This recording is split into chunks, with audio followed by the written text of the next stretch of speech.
In a recent Twitter space, Capriole Fund founder Charles Edwards told Cointelegraph that BTC could go lower, but currently reflects incredible deep value based on multiple price metrics. $20,000 is no longer support. $100,000 didn't happen. The Bitcoin halving is 562 days away. Bears simply refuse to release their vice grip on the market, and the Federal Reserve's policy of interest rate hikes and quantitative tightening is adding fuel to the fire. Despite these challenges, in a September 15th Twitter space hosted by Cointelegraph, Capriole Fund founder Charles Edwards explained why he is still bullish on Bitcoin. Edwards said that several on-chain metrics suggest that BTC is undervalued. I see incredible deep value, and I kind of call it a trifecta, and that we have three positive things happening in my mind. One is cycle timing, where between years 2 and 3, which historically has been where all of the Bitcoin cycles are bottomed. The second is that we've hit 90% of normal cycle down draws. Now, obviously, all of these things can go lower, but that alone is a bit of a good value signal.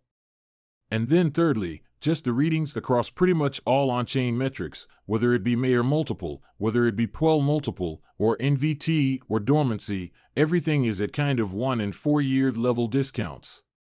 So for me, it's kind of that once-a-cycle opportunity that we see at the moment. When asked about his thoughts on the previous Bitcoin halving and how the current economic environment might impact the next halving, Edwards said, "I think it was successful because it placed Bitcoin as one of the hardest assets in the world in the midst of massive monetary printing. And we did see a lot of the old-school traditional finance, legendary investors, Druckenmiller, etc. kind of get into Bitcoin because of that, as it's kind of a hedge more or less. And that kind of triggered the next 6 to 12 months of rallying. I also think that the crypto industry still does run on the Bitcoin halving cycle kind of time frame. For now. I don't think they will continue forever, but for now I do still think it holds weight and impact in how people invest in the space. With each subsequent halving, the incremental value of the drop in inflation for Bitcoin is negligible because it's already, barring Ethereum, now the hardest asset, or harder than gold.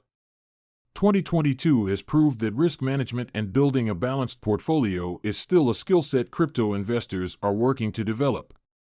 Edwards said, "Whatever your method is, however you are trading or investing, whether using stop losses or not as a strategy, you need to do some detailed modeling over as much data as you can, and not just 2 years of data, because that's how entities have blown up in the past. Do as much as you can, like 10 years of Bitcoin at least, and assume the worst, and then add again an element of buffer below that to manage your position sizing.